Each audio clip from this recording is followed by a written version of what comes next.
नमस्ते मेरे प्रिय श्रोताओं। आशा है आप सब लोग अच्छे होंगे। आज मैं पढ़ने जा रही हूँ शिवानी जी की लिखी हुई एक और कहानी, मास्टरनी। आइए शुरू करते हैं। छोटे कद के तिब्बती टट्टू से उतरने में लंबे डॉक्टर को कोई विशेष असुविधा नहीं हुई। हिलती जीन पर बैठे उस लंबे चौड़े डॉक्टर की टांगें बिना घोड़े से उतरे ही ज़मीन छू रही थीं। लगाम को नाशपाती के विराट पेड़ से उलझाकर वह फुर्ती से उतरा और बाहर ही खड़े होकर बड़े रोबीले स्वर में गरजा, कोई है? कह दो डॉक्टर साहब आए हैं। डॉक्टर वास्तव में साहब कहलाने योग्य था। उसके जवान चेहरे पर अभी भी कैशोर्य की चिकनाई थी। लगता था निरंतर बिना किसी आवश्यकता के ही ब्लेड का प्रयोग करने पर भी पौरुष ने उसका आमंत्रण अभी स्वीकार नहीं किया था। उसकी भरी भरी काठी के शरीर का आकर्षण निस्संदेह उसके चतुर दर्जी ने खूब कसकर दाम लेने पर संवारा होगा, क्योंकि हैरिसन ट्वीड का दामी कोट उसके कंधों के साथ सिला लग रहा था। पतली मोहरी की हिप टाइट पैंट बिना पेटी के ही कमर में सटी होने पर बीच बीच में शायद सरक रही थी। उसी को बड़ी अदा से कसता वह अब अधैर्य से पुकारे जा रहा था, अरे भाई, कोई है नहीं क्या? ओ डॉक्टर साहब, आइए आइए, अंदर चले आइए, मैं आ रही हूँ। एक गोरी मोटी अधेड़ औरत आटा सने हाथों से नमस्कार की मुद्रा में दोहरी होती पलक मारते ही सीढ़ियाँ उतर आई। मकान पहाड़ के अधिकांश देहाती मकानों की भांति काठ का बना था, जिसके द्वार और झरोखों पर लकड़ी की नक्काशी में तिब्बती द्वारपालों की असंख्य मूर्तियाँ उभरी थीं। कमरे में मोटे मोटे तिब्बती गलीचे और नमदे बिछे थे। एक कोने में एक विराट पलंग प्राय आधा कमरा घेरे था। सामने की खिड़की से सटा एक लूम धरा था, जिस पर अधबुने गलीचे में आधी बनी शेरनी की 1.5 आंख विचित्र लग रही थी। बैठिए बैठिए, बड़ी तकलीफ की आपने, मैं चाय बना लाती हूँ। उस मोटी औरत की हंसी बच्चे सी लुभावनी थी और उसके स्वस्थ दांतों की झलक किसी शिशु मुख में उभरी नई दूधिया दंत पंक्ति सी ही मनोहारी लग रही थी। देखिए, मैं चाय नहीं पीऊँगा। मरीज़ कहाँ है? मुझे भी जल्दी लौट जाना है। डॉक्टर साहब का हुलिया निकट से देखने पर वह बेचारी मोटी औरत सहसा सहम गई। क्या बताऊं? उसने सिर झुका लिया। एक बार खाली पलंग की ओर देखा और फिर बिना डॉक्टर की ओर देखे ही कहने लगी, अभी अभी तो यहीं पड़ी थी। कितना समझाया छोकरी को, 3 दिन से बुखार है, तैरने मत जा, पर एक नहीं सुनी। अब आप दवा लिख दीजिए, मैं कागज़ ले आती हूँ। नहीं, डॉक्टर का उत्तर बड़ा ही रूखा लग रहा था। बिना मरीज़ को देखे मैं दवा नहीं दिया करता। साथ ही वह हाथ का आला हिलाता बाहर निकल गया और घोड़े की लगाम खोलने लगा। एक गिलास चाय तो पी लेते, इतनी दूर से आए हैं। प्रौढ़ा की आंखों में याचक की सी करुणा झलक उठी। बिना कुछ उत्तर दिए ही डॉक्टर उचक कर घोड़े पर बैठ गया। एड़ लगते ही घोड़ा ठुमकती दुल्की चाल से उतार उतरने लगा। इस मास्टरनी की ऐसी की तैसी, वह मन ही मन कहने लगा। सेकंड सैटरडे की छुट्टी खराब कर दी। सोचा था देर तक सोकर छुट्टी मनाएगा, ससुरी ने सुबह ही चौकीदार भेजकर छुट्टी का दिन चौपट कर दिया। इन कुंठाग्रस्त अध्यापिकाओं को बीमार पड़ने के अलावा शायद कोई और काम रहता ही नहीं। आपस में दोनों लड़ी और पड़ गईं बीमार। कुछ नहीं हुआ तो दिल ही धड़का लिया। पिछले इतवार को गप्पू से गालों वाली भूगोल की अध्यापिका मिस पांगती ने बुला भेजा था। उसने अपनी कोलाइटिस का परिचय हींग की 3 डकारों के साथ देकर जीभ दिखाने को मुख खोला तो प्याज लहसुन के क्लोरोफॉर्म से तरुण डॉक्टर का माथा चकरा गया। दूसरा इतवार खराब किया इतिहास की सीनियर अध्यापिका मिस रावत ने।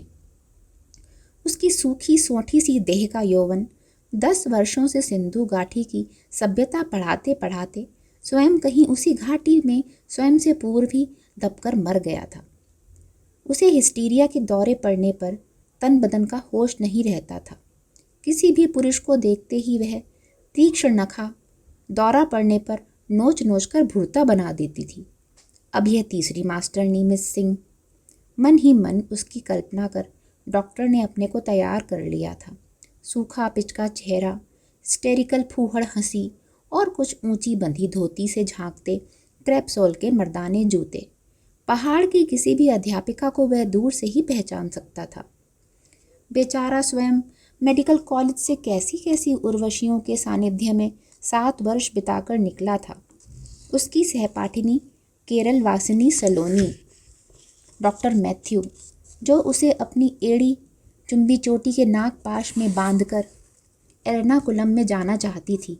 लाल लाल रंगे होठ और तीखे नाखूनों वाली डॉक्टर चड्ढा, जिसने उस बांके हाउस सर्जन के जाने के दिन रो रो कर आंखें सुजा ली थी, एक भी उसकी पीठ पर हाथ नहीं धर पाई। सुबोध अपने पिता के दबंग स्वभाव को जानता था। उसके पिता मध्यम वर्गीय अकाउंटेंट थे। नौकरी सामान्य होने पर भी महत्वाकांक्षा गगन चूमती थी। उनके मकान मालिक कायस्थ थे और जब उन्होंने अपने आईपीएस पुत्र को 40,000 के तिलक की बोली पर उठा दिया तो पहाड़ी जोशी जी ने भी कान खड़े कर लिए। 40,000 के साथ वर्मा जी को मिली चकाचक फिएट गाड़ी, रेडियो, सोफा और खाने की ऐसी विशाल मेज कि हाथी भी चारों खाने चित्त होकर लोटपोट लगा सकता था। सुबोध का बड़ा भाई भी आईपीएस में आ गया था। फिर क्या था, खरबूजे ने खरबूजे को देखकर रंग पकड़ लिया। बड़े लड़के का कुमाऊं के सबसे समृद्ध परिवार में विवाह कर जोशी जी ने एक रात में मूछों का नक्शा बदल दिया। पहले ही की झाड़ झंकाड़ मूछों में बांकपन देकर अब वे छोटे पुत्र के लिए फिएट प्रसवा समधिन की खोज में जुट गए। दूरदर्शी डॉक्टर पुत्र को उन्होंने उत्तराखंड जाने के लिए मिनटों में पटा लिया। आजकल इन नए नए ज़िलों में जाना देश के लिए जेल यात्रा से भी अधिक फलदायक है। उन्होंने पुत्र की पीठ थपथपाई। एक बार चले जाओ, फिर तुम्हें हमारे समधी दिल्ली बुलवा लेंगे। देखते नहीं उन्होंने अपने दामादों को 3 महीने के भीतर कैसे दिल्ली बुलवा लिया। उन्हीं की भांजी से तुम्हारी बात चला रहा हूँ। अब के भी मैं फिएट गाड़ी पर अड़ा हूँ। वर्मा जी का कहना है कि अड़ा ही रहूँ तो काम बन जाएगा। पिता के मित्र वर्मा जी की दृष्टि में विवाह योग्य कन्या के कान नाक हों या ना हों, उसके दहेज में एक फिएट गाड़ी का होना अनिवार्य था। हम पहाड़ी कभी शादी ब्याह करना नहीं सीखेंगे, उसके पिता ने उससे चलते समय कहा था। हमारे यहाँ तो कन्या के पिता ने एक घड़ी, लाल दुशाला और नए जूते का जोड़ा रख दिया तो गंगा नहा ली। आखिर शोमैनशिप भी तो एक चीज़ होती है। अपने लिए तो कोई लेता नहीं, हमें तो बिटिया बिहानी है। उत्तराखंड के उस नए ज़िले का आकर्षण वास्तव में अद्भुत था। नया नया बना अस्पताल उसी के बंगले से सटा था। लाल छत के पुराने डाक बंगले को ही डॉक्टर का बंगला बना दिया गया था। डाक बंगला होने से शायद वह चारों ओर से खुला था, जिससे अल्मोड़ा और नैनीताल से दौरे पर आए लाट कमिश्नर उसी बरामदे में बैठे बैठे ही प्रकृति का सजा सजाया गुलदस्ता सूंघ सके। सामने हिमाच्छादित चोटियों पर रंगीन मेघों का उत्तरीय क्षण क्षण में रंग बदलता था।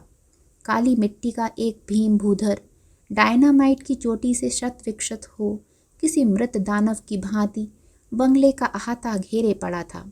उसी को काट काट कर मोटर की नई सड़क बना दी गई थी। सामने गरब्यांग की घाटी फैली थी। उसका भोटिया नौकर जंग बहादुर उसके लिए खाना बनाकर ढांप ढूंप कर चला जाता।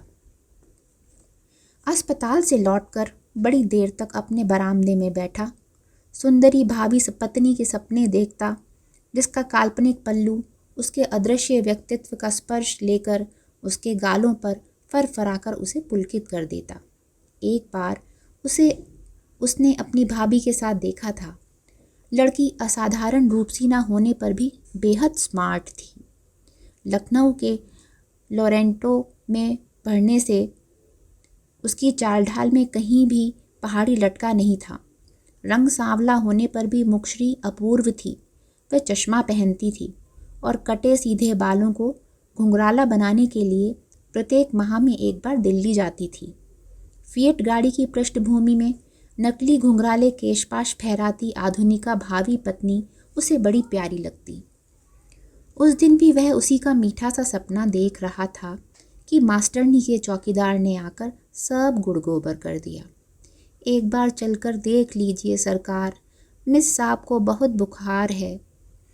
मन ही मन उसकी मिस साहब को कोसता वह घोड़े पर जा बैठा था। मास्टरनी सरकारी नौकर थी। कहीं शिकायत कर दी तो असेंबली के प्रश्न उसकी नई नई नौकरी के लार में कलंक थोप देंगे। पर इतनी दूर जाने पर जब वह सड़ियल मास्टरनी बड़ी अदा से तैरने चल दी तो वह क्रोध से बौखला उठा। ठंडी हवा लगने से उसका क्रोध धीरे धीरे शांत हो गया था।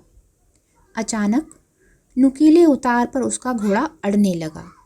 उसकी गर्दन पर शेर की सी अयाल बार बार उसकी आंखों पर उतरकर उसे अंधा बना दे रही थी और पहाड़ी घोड़ा हिन हिनाकर अड़ा जा रहा था। खींचकर सुबोध उतर गया और स्वयं लगाम खींचता आगे आगे चलने लगा। एकाएक वह ठिठक कर तिब्बत की घाटी की अपूर्व सौंदर्य सुषमा को मंत्रमुग्ध हो देखने लगा। कहीं चारों ओर खड़ी नीली उद्री हरी पर्वत प्राचीरें थीं, कहीं एकदम सपाट मैदान, कहीं नागफनी के झुरमुट, विशाले पहाड़ी कांटों की झाड़ियाँ और कहीं सर्पगंधा के फन उठाए बल खाते पौधे। घोड़ा उसे फिर खींचने लगा। उसने देखा बाईं ओर लता गुल्मों के तोरण द्वार से अस्पष्ट दिखती एक पान के पत्ते की आकार की हरी नीली झील थी। प्यासा घोड़ा उसे वहां ले जा रहा था। सुबोध ने गिरगिट के से रंग बदलने वाली अनेक पहाड़ी झीलें देखी थी। नैनीताल की, भीमताल की, नौकुचिया ताल की, पर वह अनोखी झील उन सब से सुंदर थी। लगता था विधाता ने क्यूबिज्म की शैली अपनाकर रंगों के दुस्साहसी प्रयोग से पूरी झील को रंग दिया था। लगाम छुड़ाकर घोड़ा पानी पीने लगा। अचानक झील के अंतिम छोर पर एक लंबी चौड़ी क्रुद्ध नागिन सी फुदकार उठी। पानी से भीगी वन कन्या की तरल आंखें क्रोध और अविश्वास से दहकने लगीं। कौन था यह असभ्य अभद्र पुरुष जो उसके एकांत विहार में विघ्न डालने उपस्थित होकर उसे निसंकोच घूरे जा रहा था? सचमुच सुबोध उसे बड़ी निर्लज्जता से घूर रहा था। दोष उसका नहीं था। नीली झील के काले पानी में चंदन सा चेहरा और भी निखर आया था। कनपटी तक चिपकी भीगी लटों को एक हाथ से हटाती वह और गहरे पानी में उतर गई। आज तक वह उस अज्ञात झील की एकमात्र निरंकुश साम्राज्ञी थी। पतली गुलाबी साड़ी जो उसके शरीर की गुलाबी कांति से घुल मिलकर एकाकार हो गई थी, पानी में गुब्बारे सी फूलकर कमलिनी की पंखुड़ियों की भांति उसके चारों ओर फैल जाती थी और वह बार बार उसे संभालने के प्रयत्न में निरंतर गहरे जल में उतरती जा रही थी। जल की लहरों के बीच उसके अनावृत स्कंध दर्पण से चमककर डॉक्टर की आँखों को चौंधिया रहे थे। उसके कपड़े, हाथ की घड़ी, स्कूल का रजिस्टर किनारे पर पड़े थे। सुबोध का घोड़ा पानी पी चुका था। आप कृपा कर चले जाएं, मुझे ठीक 10 बजे स्कूल पहुंचना है। झील के उसी कोने से अनुशासनपूर्ण आदेश आया। ओह, तो यही थी मास्टरनी। उस सरल सुंदरी देहाती मास्टरनी के सम्मुख अपने सहाबी व्यक्तित्व का परिचय देना ही होगा। तो आइए ना बाहर, आप ही को देखने तो गया था। अब जब आया ही हूं तो यही नुस्खा लिख दूं। वह सचमुच ही बड़ी धृष्टता से मुस्कुराकर दोनों टांगे फैलाकर बैठ गया।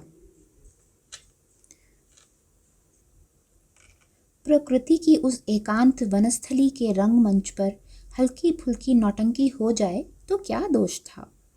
पानी पीकर उसका घोड़ा मास्टरनी के रजिस्टर को सूंघने लगा। देखिए, मेरा घोड़ा आपका रजिस्टर सूंघ कर यही बता देगा कि आज आपकी कितनी लड़कियां गैर हाजिर हैं। वह अब हंसकर सीटी बजाने लगा, पर मास्टरनी नहीं हंसी। वह तीर सी तैरती एकदम उसके पास आ गई। आप जाएंगे या नहीं? मुझे ठीक 10 बजे पहुंचना है। स्वर में वही घबराहट, क्रोध या खींच का लवलेश भी नहीं था। नहीं, सुबोध पर भी न जाने कौन सा भूत सवार था। असल में बहुत दिनों से रूखी अध्यापिकाओं का इलाज करते करते वह ऊब गया था। देर तक मरुभूमि में भटकने पर सरस जलधार किस क्लांत पथिक को आकर्षित नहीं करती। इतने ही में मास्टरनी गजब कर बैठी। एक छलांग लगा वह बिना किसी झिझक के झील से बाहर निकल आई। सुबोध शायद उस पठानिन सी लंबी किशोरी की उस दुस्साहसी छलांग के लिए प्रस्तुत नहीं था। चंदन की काठी सी देह की एक एक लुभावनी रेखा पारदर्शी भीगी साड़ी की भांज में स्पष्ट हो उठी और सहमकर सुबोध ने आंखें फेर ली। लगता था संगमरमर की देवी की मूर्ति जलाशय से निकलकर स्वयं किसी मंदिर में प्रतिष्ठित होने जा रही थी। उसने आंखें खोली तो मास्टरनी कपड़े पहनकर भीगी धोती निचोड़ फैला चुकी थी और कांख में रजिस्टर दबाए घड़ी का फीता बांधती उतार उतरने लगी थी। बुरा मान गई क्या? मैं तो मजाक कर रहा था। खिसियाए सुबोध ने कैफियत दी, पर वह कुछ नहीं बोली। क्षण भर में उसे पहाड़ी पगडंडियों के गोरख धंधे में डुबा वह न जाने किस अदृश्य मार्ग से उसे चक्कर घिन्नी दे गई। इसके बाद चेष्टा करने पर सुबोध संधान नहीं पा सका। एक तो बुखार में शीतोष्ण पहाड़ी झील का नहाना, उस पर पैदल चलना, हो ना हो लड़की बीमार पड़ गई थी। अब देख लेगा वह। जब तक अपनी यूनानी नाक उसके चरणों में नहीं घिसेगी वह दवा नहीं लिखेगा। पर उसकी आशा व्यर्थ गई। मास्टरनी का चौकीदार उसे बुलाने नहीं आया। एक दिन सुबह उठते ही उसके चकले से चेहरे वाले नौकर ने सूचना दी, चाय खत्म हो गया है और बाजार आज बंद है। स्कूल का कोई मास्टरनी मर गया, इसी से दिन भर हड़ताल होगा। सुबोध का मौत से दिन रात समझौता करने वाला पत्थर सा डॉक्टरी कलेजा भी धड़कने लगा। दिन भर वह बिना खाए पिए कमरे में पड़ा रहा। एक तो मास्टरनी ने उसकी दवा खाने से मृत्यु का वरण करना श्रेष्ठकर समझा। यही उसकी नई डॉक्टरी पर कड़ी चोट थी। उस पर मन ही मन अपराध की भावना उसकी आत्मा कचोटने लगी। उसी ने तो बेचारी को यह जानते हुए भी कि बुखार है देर तक पानी में रहने को बाध्य किया था। 2 पेंसिलिन लगा देता तो शायद बच जाती, पर मरे या भागी उसका क्या। वह उठकर घूमने ही जा रहा था कि रिटायर्ड मेजर नौटियाल आ गए। अरे यार डॉक्टर, कुछ ब्रांडी व्रांडी तो निकालो। हमारी बहन की ननद थी यही मास्टरनी, आज सुबह सुबह हार्ट फेल हो गया। पहले सोचा तुम्हें ले चलें, पर क्या करते। बुढ़िया बाल विधवा थी, पाप कटा, पर ऐसी तगड़ी सतयुगी हड्डियां थीं कि अर्थी ने कंधा तोड़ दिया। ओह, तो यह वो मास्टरनी नहीं मरी। डॉक्टर के जी में आया मेजर को हवा में उछालकर नचा दे। ब्रांडी पीकर मेजर गया तो सुबोध ने सोचा, क्यों ना जाकर वह स्वयं ही मास्टरनी को देखाए। बीमार वह अवश्य ही थी, क्योंकि पिछले 1 सप्ताह से ना वह स्कूल आती थी ना झील में तैरने। जंग बहादुर छुट्टी लेकर गांव चला गया था। डॉक्टर ने अपना घोड़ा निकाला और एड़ लगाकर भगा दिया। झील के पास पहुंचते ही घोड़ा हिनहिनाया तो बड़ी आशा से धड़कते कलेजे को थामकर सुबोध आगे बढ़ा। शून्य नीली झील में सूखे मरे पत्ते तैर रहे थे। शांत झील की एक एक लहर मुर्दा पड़ी थी।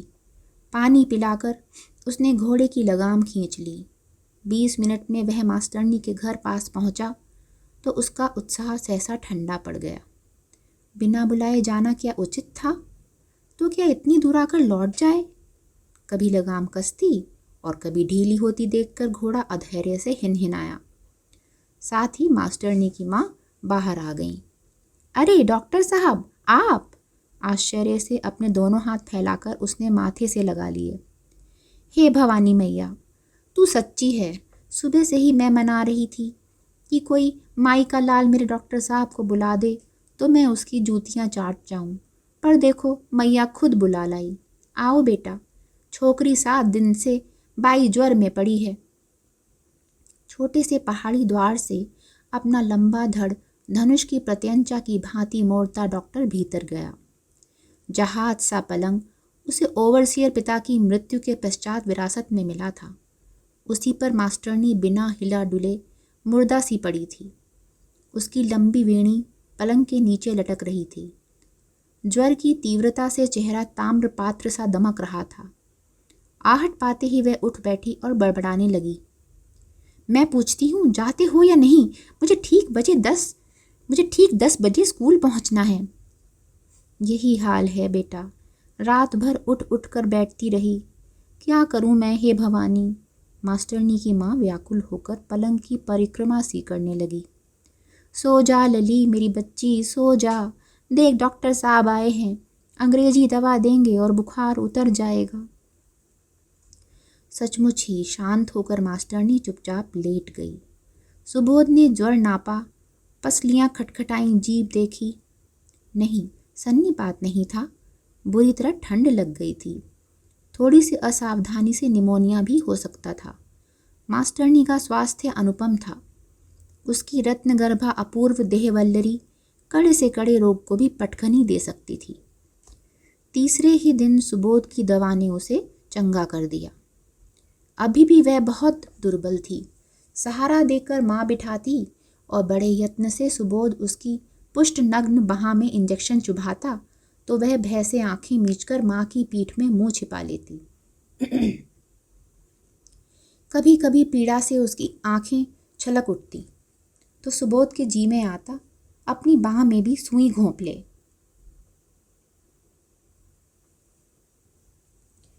धीरे धीरे रोग मुक्त मास्टरनी हंसने भी लगी। हंसती मास्टरनी झील में तैरती मास्टरनी से करोड़ गुना सुंदरी थी। उसके मोती से दांत शायद उसे अपनी माँ से विरासत में मिले थे। उसकी लंबी पलकें उभरे गालों पर रेशमी चिलमन सी फैल जाती। उसके गठे कुमाऊनी राजपूती शरीर का एक एक अंग सांचे में ढला था। उसने कभी कुमाऊं की देहरी नहीं लांघी थी। इसी से पहाड़ी हवा ने सेबों की लाली से उसके गाल सदा के लिए रंग दिए थे। उसकी चौड़ी हथेली का एक तमाचा कड़े से कड़े पुरुष को भी दिन में तारे दिखा सकता था। सबसे मोहक थी उसकी भव्य चाल। एक एक पैर को किसी नृत्य कुशला वारंगना की सी मादक भंगिमा में उठाती वह डॉक्टर को मुग्ध कर देती। सप्ताह में 2 दिन उसे इंजेक्शन लगाने सुबोध आता तो वह बिना किसी झिझक के नंगी बाह उसकी ओर बढ़ा देती। अंतर इतना था, पहले दुर्बल रोगिणी का चित्त भय से कांपता था, अब स्वयं मसीहा बाह थामते ही थरथरा जाता। एक दिन उसकी माँ बाहर गई थी। सुबोध इंजेक्शन लगाने आया था। मास्टरनी ने अपनी हाथी दांत सी शुभ्र बाह उसकी ओर बढ़ाई तो सुबोध ने इंजेक्शन मेज पर रख झुककर बाह को चूम लिया। दूसरे ही क्षण वह अपने दुस्साहस पर कांप उठा। अगर कहीं लड़की ने हल्ला मचा दिया तो? सुना है इस जंगली पहाड़ी इलाके के लोग बड़े खूंखार होते हैं। कोई भी उनकी बहू बेटियों पर नज़र डाले तो आंखें निकाल लेते हैं। पर उसने डरते डरते आंखें उठाईं तो देखा मास्टरनी मुस्कुरा रही थी। फिर तो नित्य ही दोनों लुक छिपकर मिलने लगे। प्राय ही दोनों झील के झुटपुटे साए में घंटों पड़े रहते। जंग बहादुर की लंबी छुट्टी देकर डॉक्टर साहब ने घर भेज दिया था। पिछवाड़े की खिड़की से फांदकर मास्टरनी स्टोव पर एक से एक बढ़िया खाना बनाकर डॉक्टर को खिलाती। कभी कभी 2 पीरियड की एक साथ छुट्टी पर वह समय से पूर्व ही आ जाती।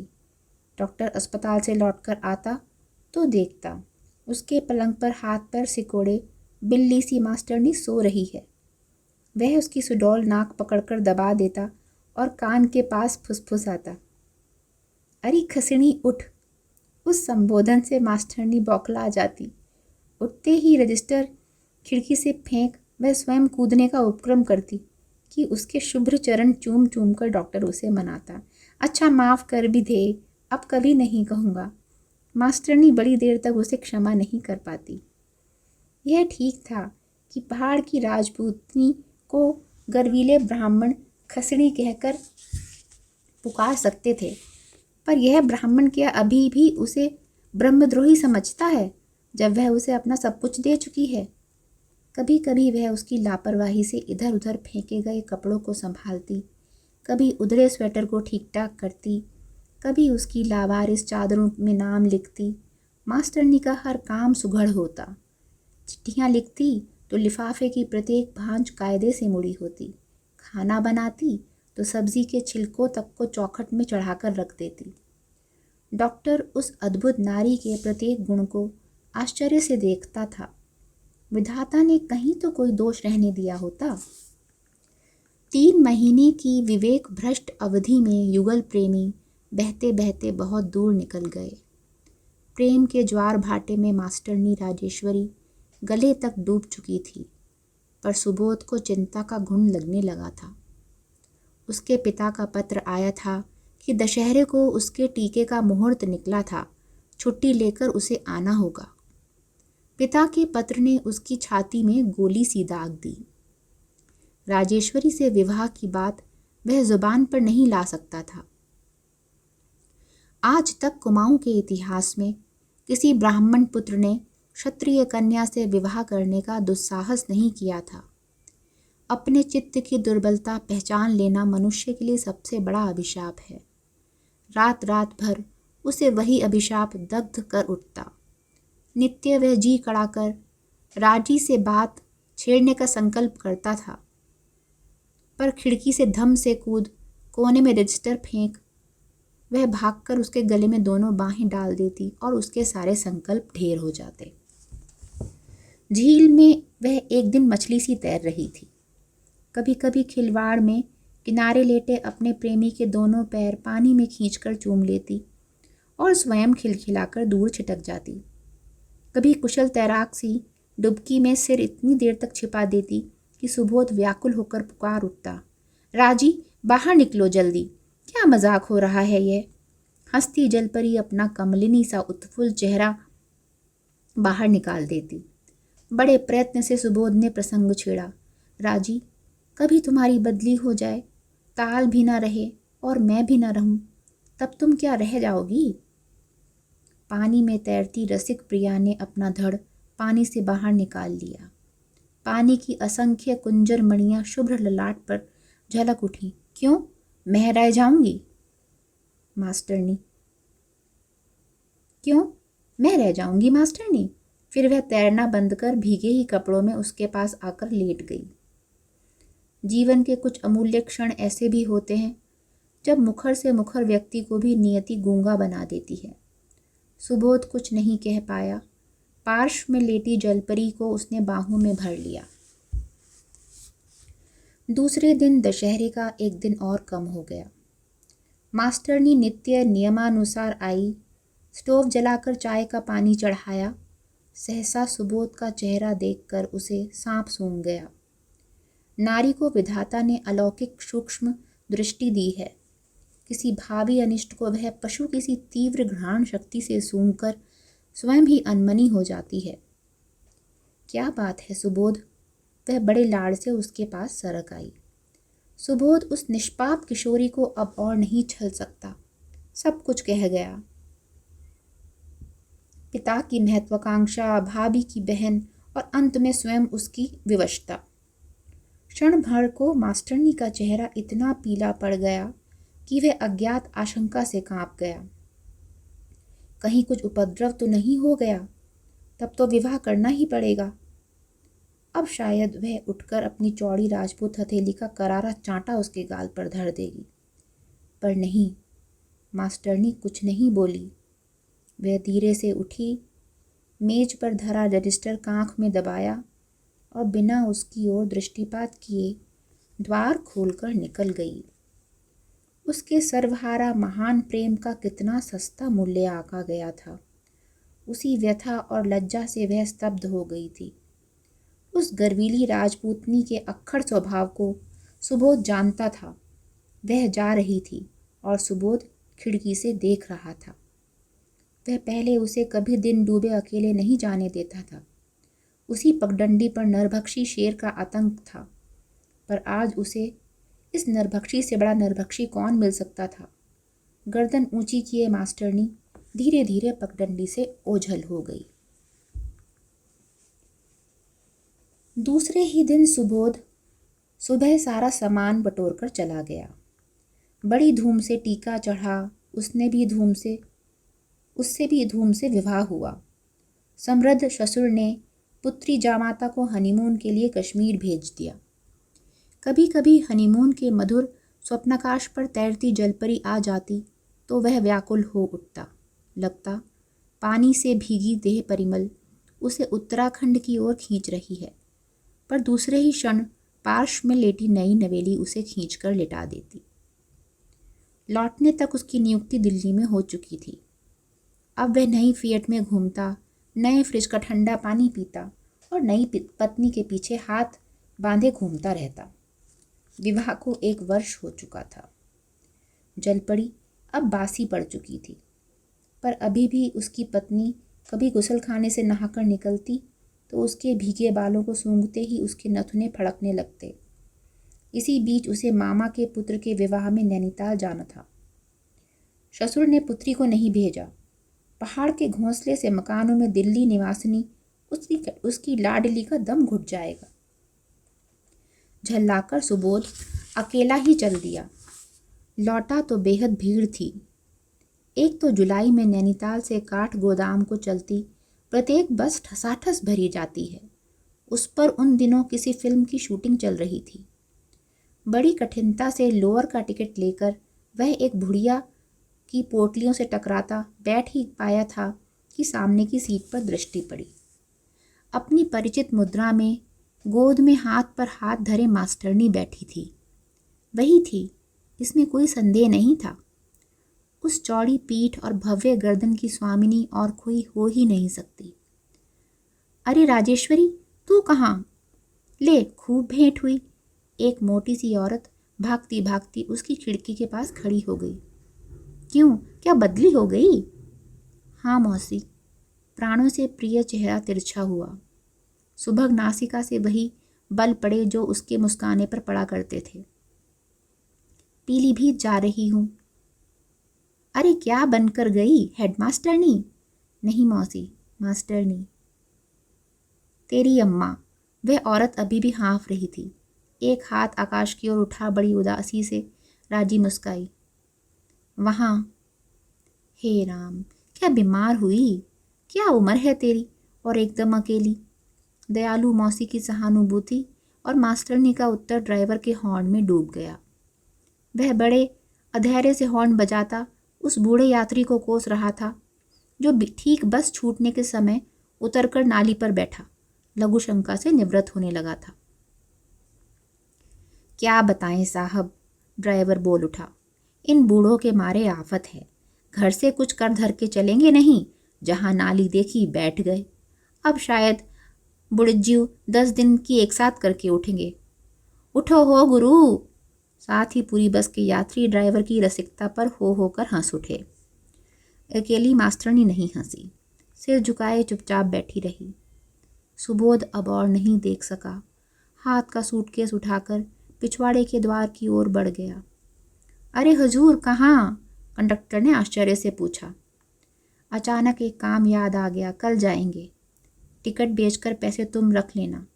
वह सूखी हंसी हंसकर उतर गया। बूढ़े के बस में बैठते ही बस चल दी। बड़ी देर तक सुबोध ताल के पास खड़ा रहा। वैसी ही हरी नीली पीली झील थी। वे ही परिचित मेघखंड और झील में तैरती सूखी मरी पत्तियां। नहीं थी तो केवल जलपरी। क्षण भर को उसके जीवन की मरुभूमि को अपनी आर्द्रता से छूकर वह तैरती तैरती किसी अनंत जलराशि में विलीन हो गई थी। इसी के साथ यह कहानी समाप्त होती है। आशा है आप लोगों को अच्छी लगी होगी।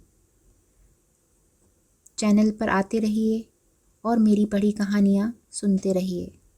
सुनने के लिए बहुत बहुत धन्यवाद।